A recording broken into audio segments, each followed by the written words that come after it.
funny timing to be talking about the gift of mistakes when AWS is down and making so many services not work. So we'll see how they recover from this, how they explain the problem and apologize for it and make up for it. Hopefully they will do those things.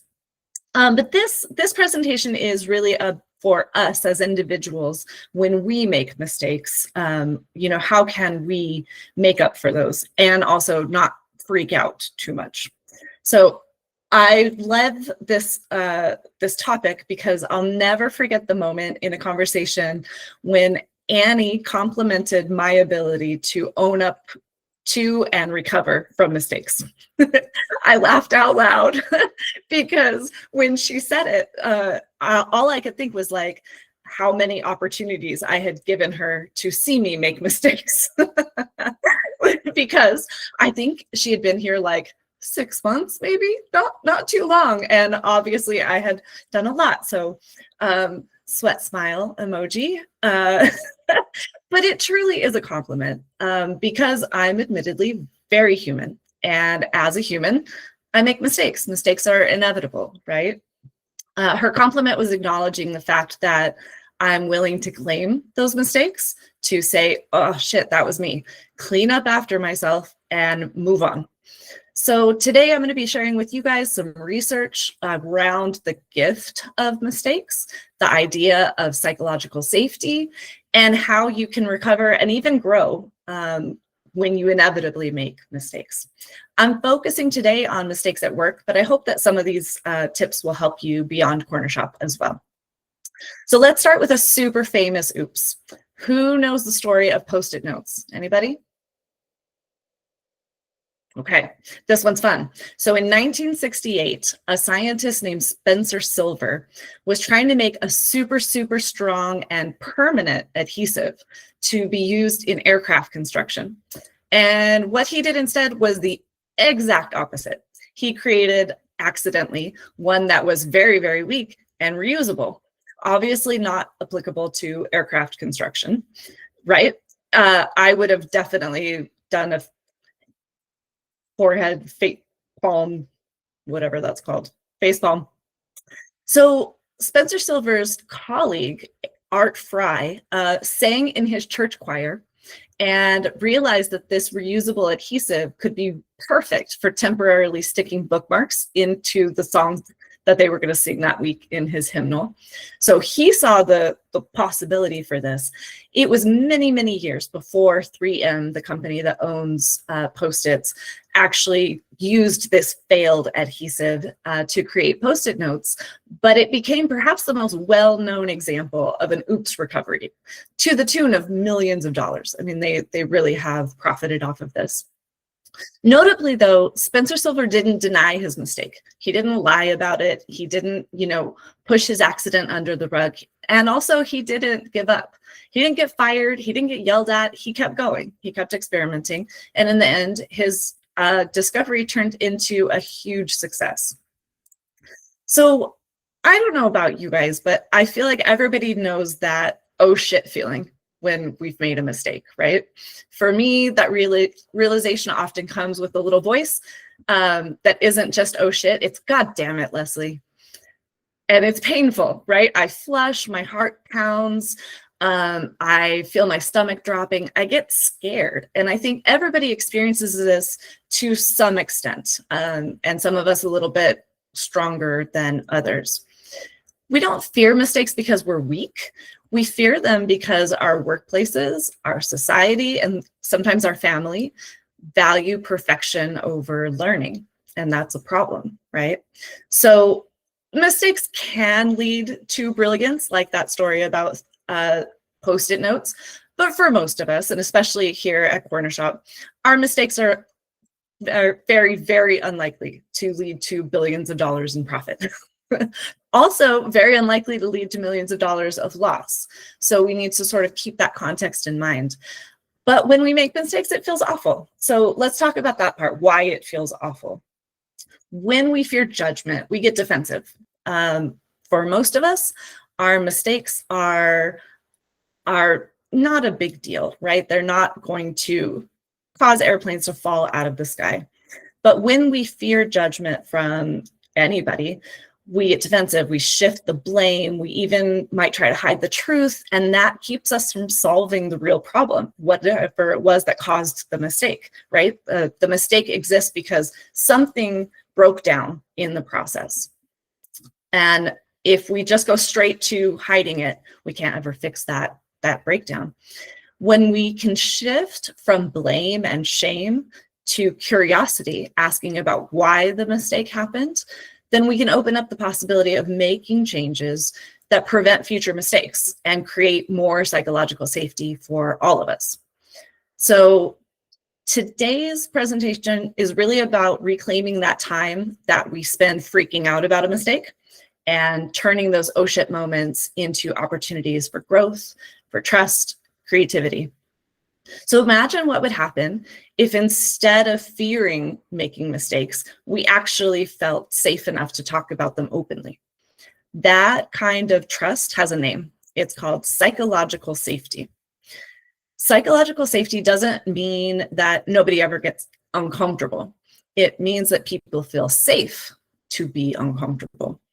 It's what gives us the courage to take risks, to be honest, to admit flaws, and to grow together by doing things like improving our processes and seeking efficiencies that reduce that inevitable human error that's going to sneak in here and there.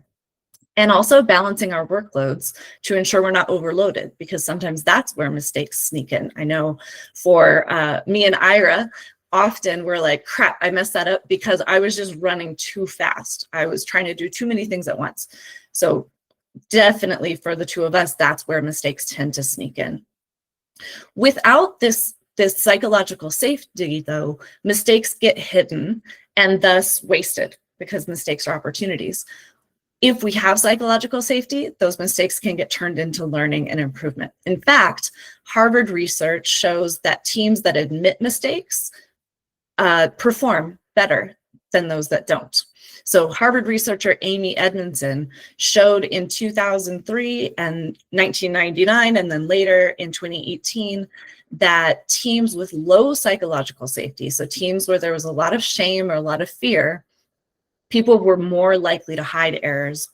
They were more likely to avoid giving feedback, and they were more likely to stay silent, which directly impaired learning and performance. 15 years later, Amy followed up with research that showed that safe environments where people can speak up are essential for innovation and growth. So owning errors isn't easy to do, but it really can make a huge difference. It can begin the process of sort of making up for that mistake. Research performed in the healthcare industry, which obviously is a very high stakes legal domain and where we are talking about life and death, unlike here at Corner Shop. That research showed that promptly owning errors and apologizing for them increased the chance of improving relationships and also lowered the chance of litigation.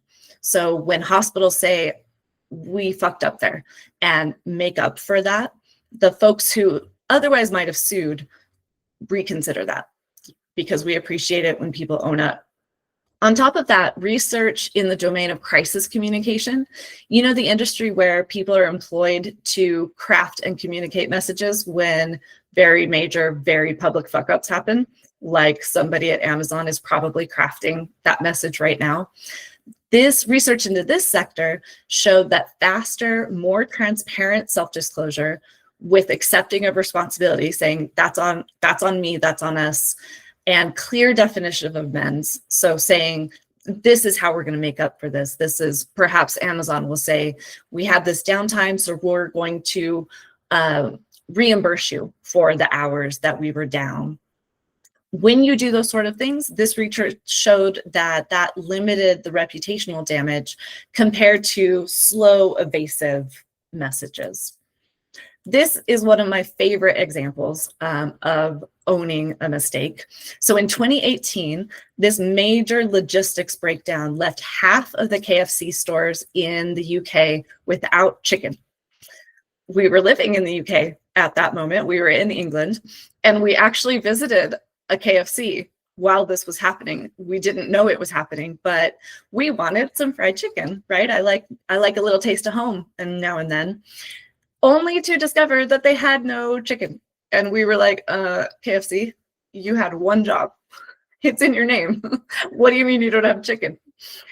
Instead of pointing fingers at their distributors and their farmers, however, they came up with this unforgettable apology note to their customers.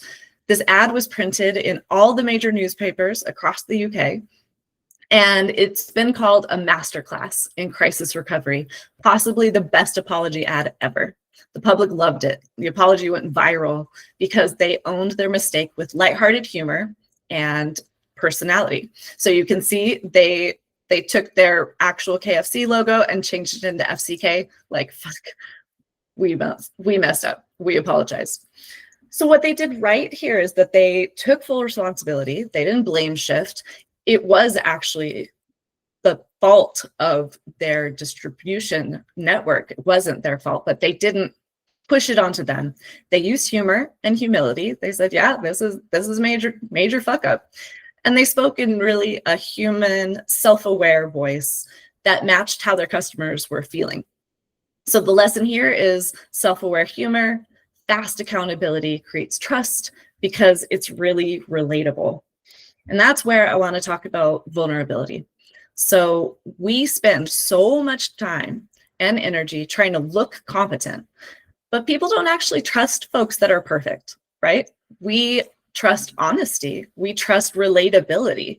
When we can see ourselves in our colleagues' behavior, we're like, oh, okay, we're the same. I get you, you get me. And research actually proves this. Research proves that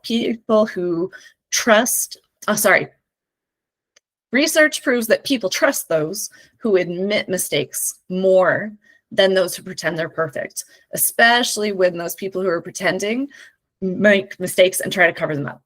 So when we own those mistakes, we send this powerful message that it's safe to be human here. We're all learning. That's how we get better together. In improv, in fact, when someone makes a mistake, the team yells, "Thank you," because it gives everyone a chance to create something new. So every time we survive an oops, we level up. We develop more resilience, and plus we sometimes get some funny stories out of it. So let's talk about putting this into practice, because it's one thing to say, oh, you should admit your mistakes. You should laugh when you make a mistake. It's not that easy. So what I want you to do next time you make a mistake is take a beat, because what you're experiencing when you feel that oh shit moment, that's actually a physiological reaction. Hormones start surging through your body that say, this is fight or flight. You're being chased by a dinosaur. You got to get out of this situation. You know, logically, no mistake you could make at Corner Shop is a life or death situation, but your body doesn't know that, and your brain is reacting as if it is. So take a beat, take a breath, pause, and ask yourself if maybe this is a growth moment. This is something, can you track back and say, this part of our process needs to be changed? Can you track back and say, I just have too much on my plate? Can you identify what caused the problem instead of just thinking that you suck?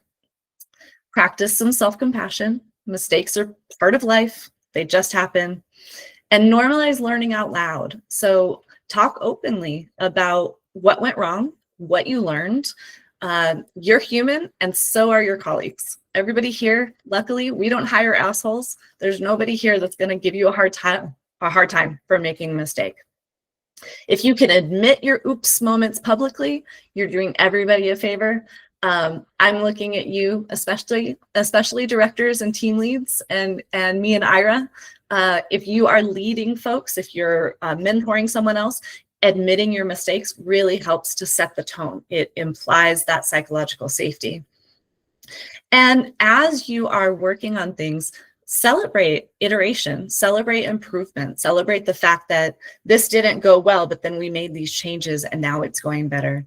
And create safety. So instead of asking, how did this happen, with blame and looking to point fingers at someone, ask out of curiosity, how did this happen? Where did things break down? How can we improve that part? How can we do it better?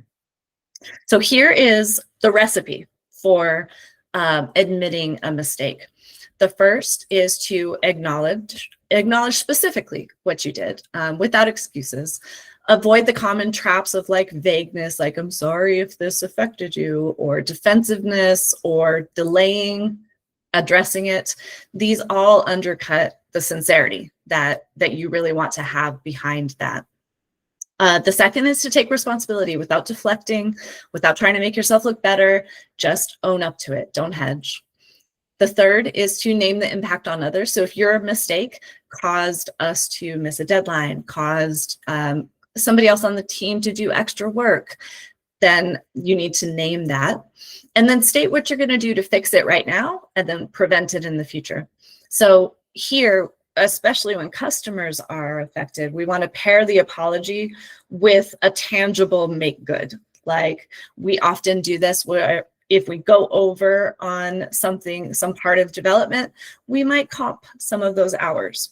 And that is us making amends for that mistake. Done right, these sincere apologies can actually retain loyalty and improve our reputation, because our customers see us as real people. They see that we're trustworthy enough to say, ooh, we messed that up, I'm sorry. And that we're the kind of company that will tell them the truth. And I can tell you in sales, what I hear from folks that are fleeing other vendors and looking for new vendors is they're tired of not being told the truth by their vendor. They're tired of being told that something's going to be done by a certain time and then it's not, or that they matter and then they feel like they don't. This happens all the time, and these folks come to us so we can take better care of them. The final thing you want to do is really listen and validate their feelings. And once the conversation is over, follow up to make sure that things are good. These steps are consistently successful across workplaces, across industries, across all of that. So I think they'll work here. And I actually have a really good example of this that Amanda and Ira and I experienced last week. And just this morning. So Ira mentioned Dress for Success earlier. We had a proposal that was not yet written when Amanda raised the red flag and said, hey, this needs to go out. How do we get it finished? And so we jumped in and got that finished, got it sent off. But then after I sent it, I received a bounce from the email address that I sent it to. I looked in the proposal or in the RFP and I sent the proposal to that email address. Turns out this client had emailed us and said, don't send it to that email. That was a typo. Send it to this email instead. And we didn't catch that.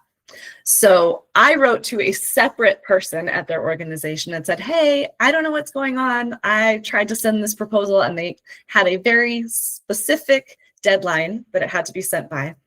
So I said, I tried, I met the deadline. Here's the bounced email. And they wrote back and said, we told you to send it to a different address. Amanda wrote back, because I was then offline by then. Amanda wrote them back and said, we sincerely apologize for that. Here's our proposal. We really hope we can be considered, but if we can't, we understand.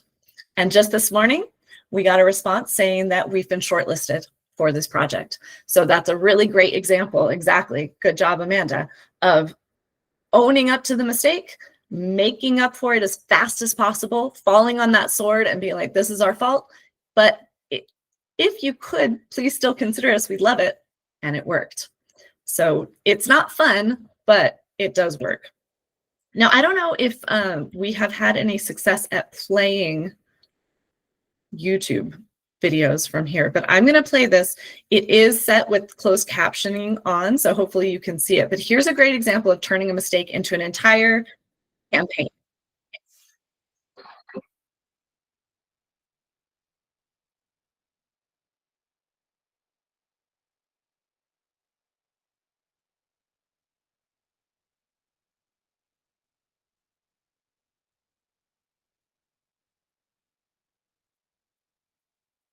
So what I loved about that commercial, first of all, is that it's reminiscent. It makes me think about being a kid, because these ads were on TV in the 70s and 80s, and this was before you could zoom through commercials. We had to watch it all the time. So My husband and I are constantly saying, "You got your peanut butter in my chocolate. You got your chocolate in my peanut butter."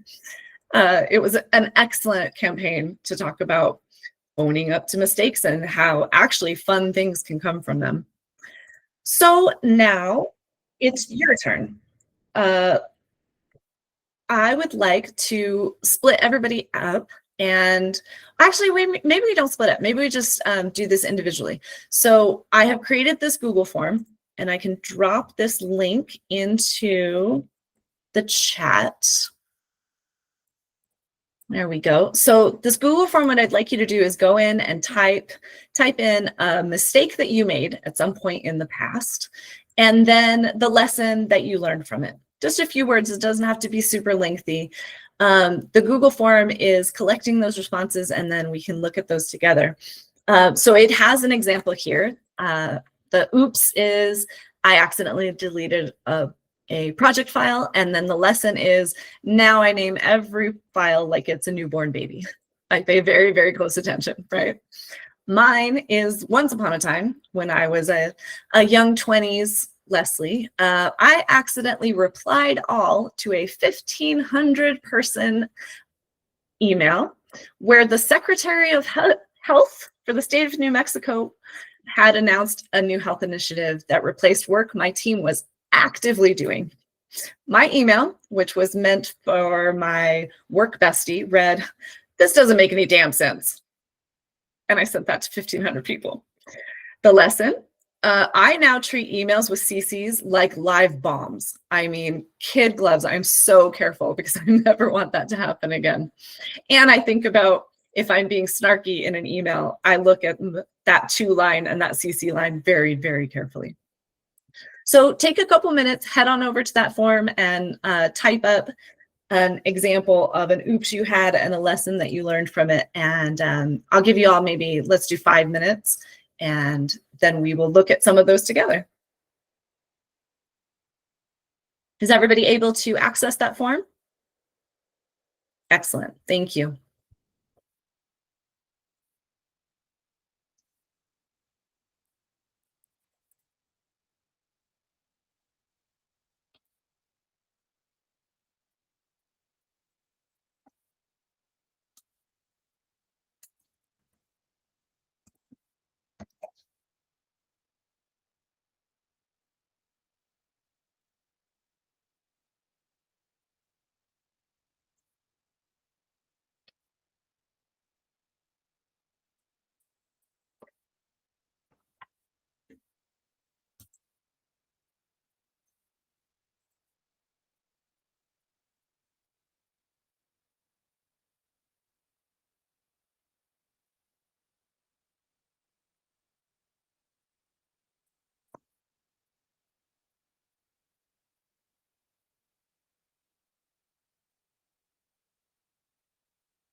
All right, just a couple more minutes. All I have is 5 responses. I know we've got some more mistakes we could own up to.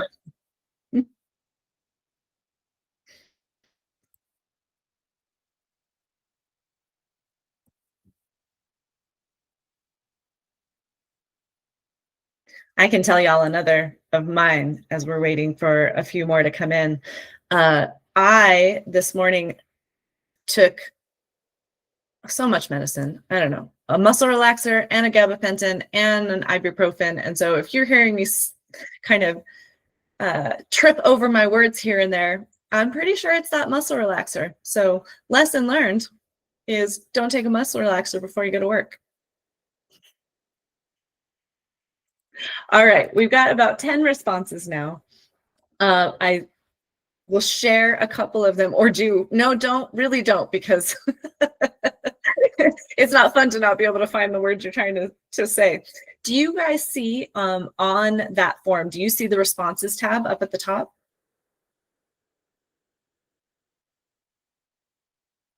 Yes, no? Anybody thumbs up or thumbs down? You do? Okay, Liv says she's seeing it. I think Say Young, you're not. Let me paste the URL for the responses here, and let's see if you are able to see it once you click that link. So we ended up with 16 responses, and there's a lot of really good learning lessons in here. I like the this question. One, somebody said they overwrote thousands of supporter records because they were trying to fix the upload file instead of the person that supplied it. This one, the lesson was to stay in my lane, and that making a mistake trying to be helpful isn't worth it if I'm not the right person to do something.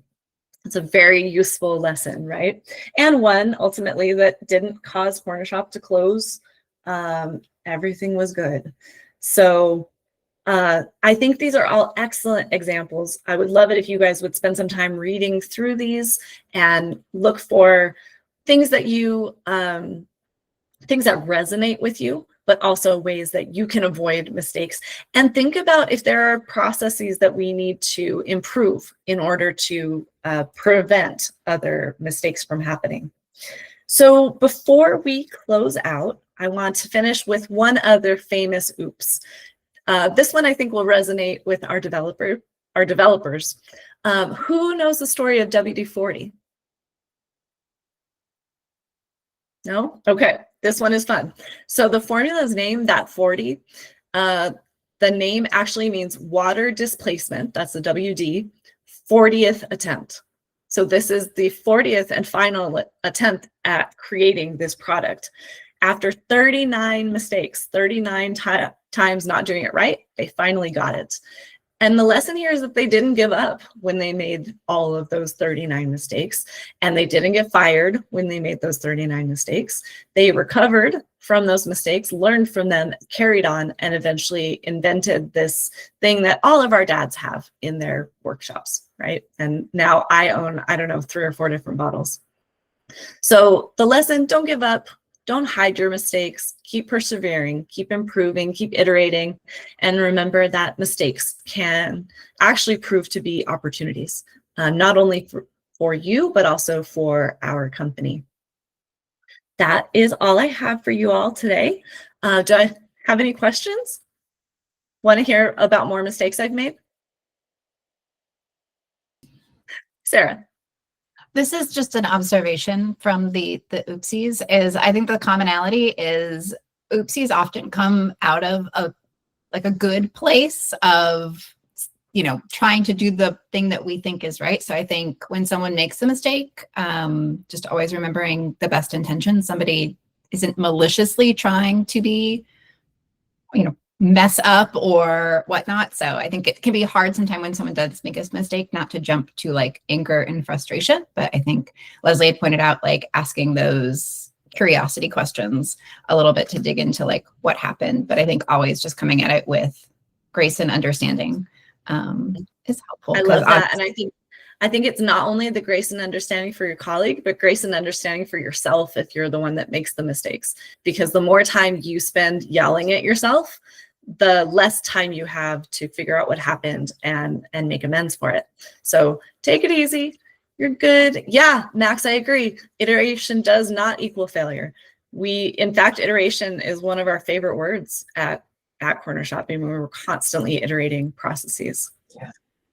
And I want to expand almost what Sarah suggested there of because a lot of times too, we make mistakes and clients see it and we're always struggling with how do we respond to them? How do we do that? And so, I want to just say first what Leslie kind of focused on at the beginning of like being truthful and honest. There's so many times where PMs have come to me and said, I'm having this situation. Here's what happened. How do I respond? And I'm like, just say what you just told me. Say that. Like, yeah. And so making sure that we are owning up, but also kind of with the mindset of just what Sarah said. I think here internally, we often assume that good intention. And that's great, and we should. unfortunately, our clients may not come with the same attitude. And so making sure that we are understanding kind of where they're coming from. They might be upset and frustrated and be speaking loudly or speaking upset, but it may not be because of some, circumstance or something that we cause. And so just understanding where they're coming from can go a long way in kind of smoothing that out and making sure that we're able to recover from it.